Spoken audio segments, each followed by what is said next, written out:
Now, again, I'm good with this so far. This is a hell of a way to kick off episode 1 of season 3. I'm good with this. Real spill. You know what I mean? But I want to do a quick recap. Break it down for someone, I'm sure, because they'll probably reach out to us and be like, okay, I heard what he said, but what did he really mean? Just give everybody a quick, like, summarization of the lawsuit itself. You have an album or you have a single that's on a compilation, correct? You talking about in the As far copyright as the lawsuit, dispute? right. Yes, I had a single, right, that was released. I did the video, everything. I own the words, the music, and the audio visual work, right? So I had this single out. I go to jail 3 days after I do the video, and the video go viral while I'm facing 24 years in prison. You know what I'm saying? I couldn't focus on the business. I couldn't focus. I was fighting for my life. Exactly. You know what I'm saying? Exactly. But it goes viral and all of this happened. When it went viral, I guess somebody was like, this dumb is in prison, right? Maybe we should get this money off it. So they got a compilation of all these other artists. So that's the lawsuit. If you want to look at, you can Google Lamonte Sims, my name, and you'll see Lamonte Sims versus Amazon, Amazon.com, LLC, and SoundCloud, LLC, and YouTube, LLC, and 50 other John Does. Because a lot of the companies, they defunct. If I come out with new Jay-Z song, I'm gonna get traffic. I put it with this music and this music, and I sell it. By the time they catch on to me, we done shut down the whole site. Yeah. You know what I'm saying? Yeah. So we have to get to the bottom of who these other entities really were, because I don't know them. So obviously they did it without authorization. It's funny you say that, because like with a lot of those websites like TuneCore, DistroKid and all of them, they send it to the Google Plays, the iTunes, the titles, but then it be them little small off-brands ones with all with different languages and shit. You like, well, who the fuck is them? You know what I mean? India. Yeah. I got a screenshot in India where my single did 16 million streams on the site. In a foreign country. In a foreign country. In a foreign country. And I haven't got a cent off of that. You understand what I'm saying? Yeah. So now it's a problem. And even just moving forward, like say Michael Jackson, people say he was broke, but he always had that Beatles catalog. So he has value, he has collateral to get loans. You understand what I'm saying? Well, what do you got as collateral? Well, my house ain't as worth as much as this Beatles catalog. So to get my house, I got this Beatles catalog, right? Yeah, right. And they'll advance you loans up to 75% if you deal with an IP bank that specializes in that intellectual property, right? But I lost my train of thought getting into that. But when you got that advance to utilize that as collateral, you could get a loan. So say I had a different business venture, like I got an idea for a mobile app, right? It costs about 160,000 American dollars, and I'm getting built in India. I would be able to utilize my catalog as collateral against getting this done. And then if I don't pay the loan back, then the bank owns a secure interest in that value to that. Right. But it's so messed up because it takes money to make money. And if right now I can't even get a certified valuation because of the litigation, then it punishes me all over again. It victimizes me all over again from somebody first stealing money. And that's not the legislative intent of the DMCA or the copyright law. Let me ask you this, and thank you for that breakdown. A couple of things here. With a lot of the companies overseas, are you familiar with any of the equivalents to BMI, ASCAP, and CSAC overseas, even though they go by different names or different? Well, CSAC is specifically from Canada, right? In fact, I co-manage an artist, Loverboy TJ. Shout out my boy Loverboy TJ, OHB. Harlem in the building, you know? Yes, indeed. But that's Chris Brown crew.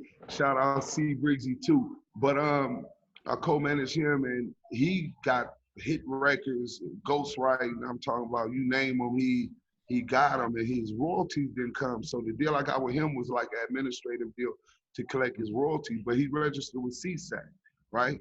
And for whatever reason, CSAC, they did the One Hell of a Night tour, right? You get royalties for that. Radio play, Who You Came With featuring Chris Brown and Ray J. Crisscross was bigger, with Chris Brown featuring Loverboy TJ. And I'm talking about not 16 cents, not $16. CSAC isn't registering any of them. Oh, we don't have the jurisdiction because it was in California, it was in the United States and Europe. United States and Europe, that's what you're supposed to do, collect them wherever they at. Most people don't know that. ASCAP and BMI be booth on for independent artists. All around. Now, major artists, of course, major companies know the game, so they're not gonna try that with them. But they know we don't know the game, and they're gonna take advantage of us every time. Right. Now that's my next question though, because the more we talk, the more the questions I had written down, man, I'm totally off script. I'm just going off the head based on the conversation, and that's beautiful to me. Hey man, organically, man, it's just the vibe. Naturally, there you go. There you go. Knowing everything that you know, on a business level, your conversation's been nothing short of brilliant. Bottom line. And for the artists who may not understand what we're talking about basically the lifeline to you having a career, making money for your whole entire life. Because what a lot of artists don't get is the fact that as an artist, a writer, a performer, a ghostwriter, as you get older, this doesn't come with a pension. It doesn't come with a 401k. So if your business isn't handled, you're only going to have a small window, no matter how famous you are, no matter how popular you are. If you're blessed enough to get up in age and start to get older, you're not going to be the same artist and catching the same amount of shows that you were in your prime and when you first started and when you first got hot. So you need to make sure all your business is intact. My question to you, sir, is this. With everything that you know and everything you just broke down, have you had offers from major labels to come and work for them? None. I've applied for Universal. I got connections. I met with the top brass at Entertainment One, and they just got bought by Hasbro for like $5 billion. The toy company, right? And once they did that, I guess the direction it was going on, they started shutting down and firing most of the people in the music department and in the entertainment department as far as movies. They were switching and bringing in new people, so my connections got kind of shaky with exactly what they could do to assist me. But other than that, no, nobody haven't talked to me. And my phone is open if the price is right. My phone is open, but at the same time, but I don't even want to call if it's not going to be beneficial to where I'm at. Like the ills that we talked about the game right now, time, the 400 years is over, man. The curse is over. So right now, we here for change. You understand what I'm saying? Right.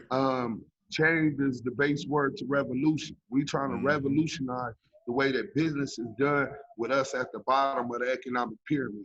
Yes, so indeed. Specifically in music, unless they wanted to, okay, well, we want to start getting, because first and foremost, the major record labels and the major TV stations are losing money because of the internet. So if you guys want to stay and get a grip on that, then the condition, now we can negotiate about the conditions about how these workers are being paid, these workers that are writing these songs, producing these beats, and doing all the labor. You know, America was built on the sweat, blood, and tears of the backs of their African slaves. That's just how the economic system was made up. The rich at the top, even if you get a couple Oprahs and we move up a couple percentages, they still move up more. You understand? Because they control the businesses that get the deals with the government, what they call it, where contracts, right? Halliburton's and these big old companies that we're going to rebuild Iraq and with the oil company, and then Mhm. now y'all putting a puppet government over there, and y'all getting it at a discount, still selling it to your people at the high, right? Yep. So, It's crazy. you know, but that doesn't mean that's a problem, but that doesn't mean that you can't be that Jay-Z or that Oprah or Right. that Kanye West Right. that breaks the mold. Right. Do you think like with a lot of independent artists, you know what I mean, do you feel like going into the future that the whole independent artist scene is going to be the new industry? It's not going to be the mainstream like we known all these years. Just a completely complete change. I think that that's what we're seeing right now. First and foremost, the culture is always bigger than the music, right? Right. And hip hop culture is formatted in in graffiti, in the clothing, in the art form, in the music. And that transcends just the music. You know what I'm saying? Somebody who might not even like a Duse M song might like Duse M's clothes. Right. Even the way we talk, the way that our haircut is, my gold tee for your beard, right? Right. It's a form of expression, how people relate and want to express themselves. That gives them a opportunity. So now those that are downtrodden, they're able to speak, they're able to be heard through their clothing. So if it's always gonna start in the Bronx, it's always gonna start in South Central, Watson, Compton, or it's going to stop in Indiana and Gary or Chi-Town. It's going to be the urban communities where that creativity, creative people, poor people always got to be creative. Right now, me and you want to do business. You ain't got no money. We got a good idea. Well, we got to be creative on how we going to do this. Right. You got to know how to improvise and make with what you got. And then the way that we communicate with ourselves. The slang, it always starts, the dances, it always starts in those inner city urban communities. And then they make sure that they take it to the corporate Right. world and exploit it. You know what I'm saying? Well, I got a solution for that too. I can't speak on it yet because, you know, but trust and believe. I think I got a solution for it. But independence, economic independence, to give artists the opportunity. The internet gave us the opportunity to have that economic independence without a major label. Still reach out to marketing companies and different blogs who need content and be able to get your message out, or whatever message, brand message, or I just got a new album, or I just got a new mixtape, or a new video to the fan base of that blog. You know what I'm saying? So I don't need Sony. I don't need Universal, as long as I come up with a budget. And if it's hot, if it's hip, if everybody getting it, it goes viral on TikTok or Instagram or something. Now you got enough money to invest in, do a bigger move, a bigger budget. Right. If you a smart businessman, if you're an artist and you try to go buy the big chains and the new women, then you're going to wonder why the next album you ain't got no budget and it flop. You know what I'm saying? Yeah, absolutely. It's crazy, man. It's this whole thing is like sometimes like you're on this merry-go-round and very few people get on that merry-go-round and it's constantly spinning because you independently, you have to actually take care of so many things. And I know the three of us know that firsthand with everything that we're doing. I don't have a staff yet. Everything I'm doing to relaunch a label that was prominent 10 years, it shut down 10 years ago, but since 88, 89, it was prominent. It was the home of Master P originally. We had two SMG Solar, yeah. My business I partner. remember Solar being prominent, but I didn't know that they had Master P. Trust me, I know about Solar. You probably think, but you might be thinking about Solar Records under Dick Griffey. This is SMG Solar Music Group under Charles Thurman, St. Charles. And that's when No Limit first came from under. That's where E40 and the Click came from under. We had JT the Bigger Figure. We had Tupac early in his career. So it's like trying to relaunch all of that, make sure like you just ran down all the business process, the paperwork, all of that stuff. Chill goes through the same thing, owning the internet radio station. I like the fact that he spoke on the equity of it. You know, right. Right. Uh, You know, and You need that's to hear why this. that's what I'm saying. Like that's why I asked him. Like, you mean to tell me none of these cats up in these offices ain't stepped to you? Because you would be an asset if I'm sitting up at Universal, if I'm sitting up at Def Jam, if I'm sitting up at Capitol, if I'm sitting up at Warner, any of these labels, Atlantic, and I'm hearing you, and I know they've come across you. Like you said, you got the connections. And My and he know the question, music. Like he from the music. Like, you know what I'm saying? Like when you when Well, you go that's ahead, bro. You speaking that's the kind of truth. like, but with the music, that's kind of like the gift and the curse. Because Yeah. unless you already done business with me, I made a name really as a promoter. I was Mm-hmm. marketing and promoting independent record labels throughout Los Angeles.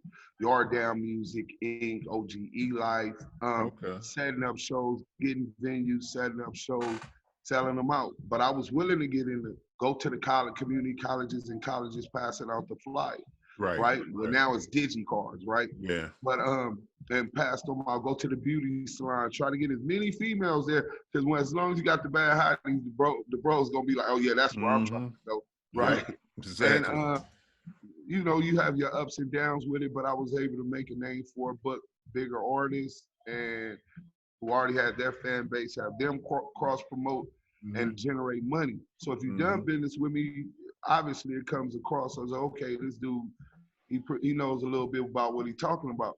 But that's as far as it's going to go. We're not going to get into details as the opportunity presented itself today and get deep into the meat of exactly what I can. I know a little bit about a little bit of a lot of different things. Yeah, I totally Yeah, understand. word. I hear that, Totally man. You know what I mean? understand. And the reason I mention music, you know what I mean, that you come from, because look what you just displayed to us. Like, yo, I promoted, I did this. You was out there brushing elbows with the streets, with everybody to bust that shit open. You know what I'm saying? And that's, Right. you don't And that's get the that all the grind time part. from people. Like, you know what I mean? Some people get in music just cause, you know what I mean? Or they ain't had no connection with it. You got a marketing and business aspect of it that you had to bust open. I also went to school for business, and marketing 101 was one of the classes I took. Honestly, that's really is my lane, marketing more than anything else. Yeah. But and shout out Jazzy Management. I don't know if y'all know him. Jazzy guided me. That's my sensei, man. Like, Okay. Shout out to Jazzy. yeah. No doubt. No doubt. And he was when he's managing the East Siders now. Snoop Dogg and the East Siders. He got Yeah. the East Siders right now.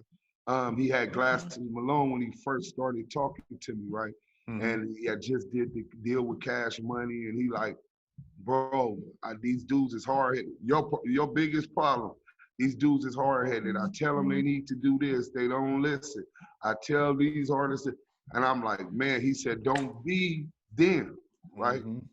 Don't be them, because what if all you make is a one-hit wonder and you tour for a year and what about that extra $40,000-$50,000 that you left on the table? What Right. if you got 60 to 80,000 and he's going on his computer and is showing the artist's name that have black box monies that's available?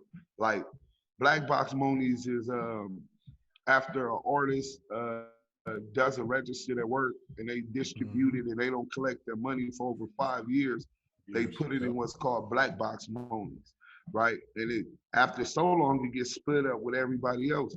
But if they give you ample amount of time to claim your money, right?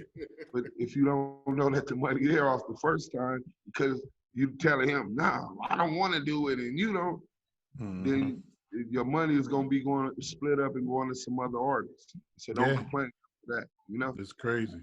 Crazy. Now, let's talk about Active Chuckss. Roll us out, starting with the acronym. This is your label. This is your independent label that you're pushing. This is, obviously something that you're very talented and you love to do, and you seem to be very, very good at. Give me the breakdown on Active Chuckss. All right, Active Chuckss is an acronym that stands for aggressive changes that influence various ethnicities communication, hopefully unifying communities needing social services with KNEA, like you're sowing and putting the work in for these social services within the community. It was a dream I had after Bad Business with the first independent label. I seen through music you could cross color lines and barriers that's put there before you, prejudices and a lot of other things, you know what I'm saying? Discrimination across all platforms. I'm from LA. The Crip and Blood influence is so heavy on the culture. So I said, well, music might be a way for me to be able to make music and save lives by bringing Crips and Bloods together to make music. So that was my vision. And I signed my first artist, Tank Low, and he was a Crip. And he believed in it from the beginning. I'm talking about to today. We on Tank right now on his business and get them all up, but Tank is an animal. Shout out Tank Low, man, for even believing this long. And I went back to prison, and the dude went even all the connections. We got Doughboy and Lynch Mob. And we go to Lynch Mob studio, and then we got Black Cocaine. Shout out Black Cocaine, Empire artist. Chef Shine, Empire artist. Like, he has all of these connections that wouldn't move until I got back out. You know what I'm saying? Right. That's what Active Chuckss is. We do management. We have our clothing company. We do our own merch, everything independent with the red and blue Chuck. You know what I'm saying? Yeah. We do music. We also do artist development, trying to teach these artists everything that we talked about today. We also got models, Active Chicks. That's the female clothing. You got Active Chuck label clothing. Then you got Active Chicks, right? And then you got the charity, right?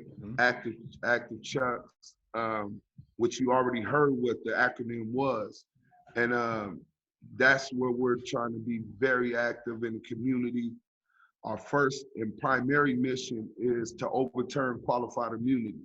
We're working with Brim Inc., 501c3, up out of Virginia, Florida, California, Atlantis, New Jersey. Is operating in different, what you call it, to overturn qualified immunity, which is a federal law that prevents police from even being held accountable, not just police, officers of the court. So you talking about district attorneys, judges, from being held to the same standard in the court of law that we would be for the exact same purpose. But specifically, our issue is the deadly use of force cases of unarmed Black and Latinos in the community. But not just Black and Latino citizens, period. Every person in this country should have the right to live. Right. To go home to their family. You know what I'm saying? But specifically because statistics show Blacks and Latinos are the most likely to be targeted, most likely to die at the hands of a police officer. We're trying to right that shit and change the law so we can hold them accountable. You know what I'm saying? Maybe that'll slow down how quick on the trigger they are to unarmed kids in our community. Right. And personally, it affects me so much because of I got a son, 18-year-old, good kid, 6'4", 260, animal, but a real good kid. He ain't in the street life. He was raised really good, man. Right. And he has depression issues. He has mental health issues, right? And he's a good kid, so he go to the store. I got anxiety, man. You know, I hope these police don't fuck with this dude, man. You know what I'm saying? Like, because I could see him, man, why the fuck y'all fucking with me?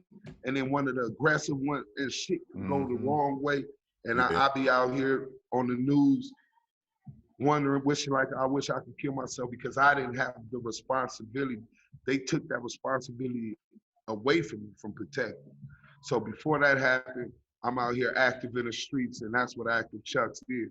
I'm in the community. We just did a 5K peace walk in Los Angeles. Oh, wow. LA to Watts, and then Compton. It was LA meets Compton. And Compton walked 5K, and we all met on Wilmington in Los Angeles. Crips, Bloods, the community, churches, wow, Muslims.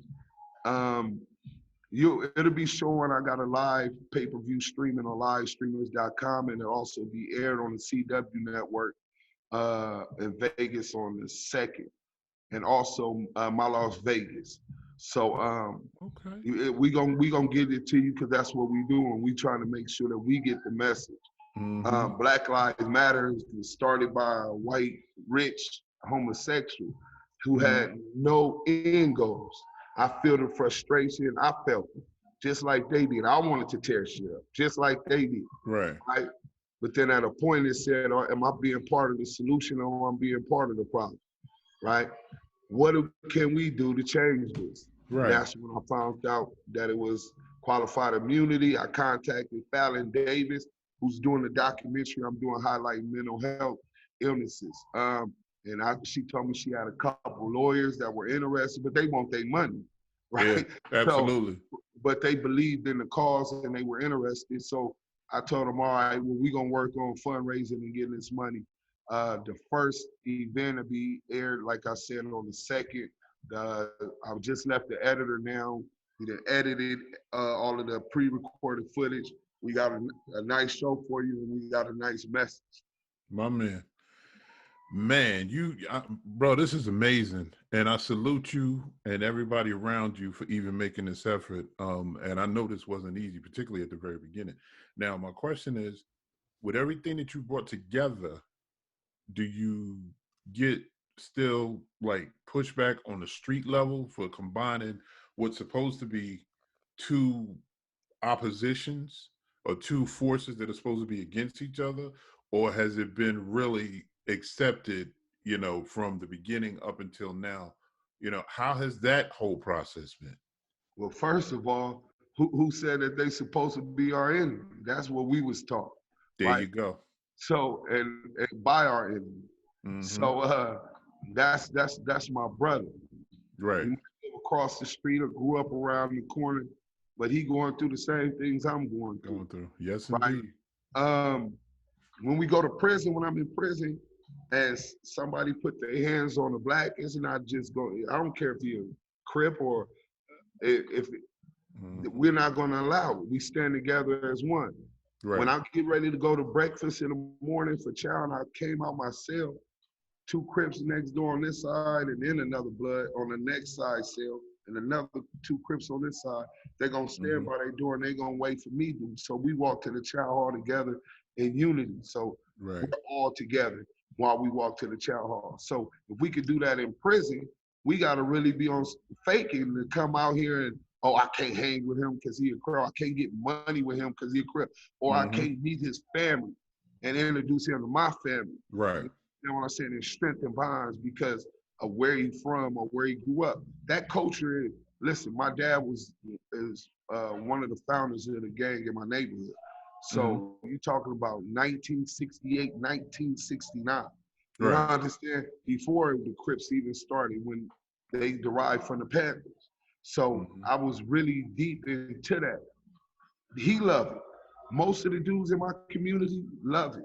But then you're going to have people, first and foremost, that naturally all they know is this, and they lost so much they're stuck into that negative cycle of going back. I understand it. I'm not mad at them. I love them. I feel they pain.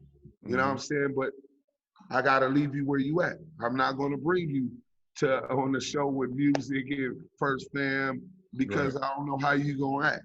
You understand what I'm saying? And we're talking about business. Yeah. More the Crips love you. Most, you know what I'm saying? I run into dudes that 25 years ago when I was really gangbang, one of us probably would have ended up shot or beat up or dead or something. You know what I'm saying? And now I see them in the club, I'm respecting in a different light. Like, man, the Crips and Bloods started this gang stuff. Look at the influence in 41 different states. 6, 7 different countries, Philippines, Japan, because it is. Now, if you want to lead right. You understand what I'm saying? If you want to lead.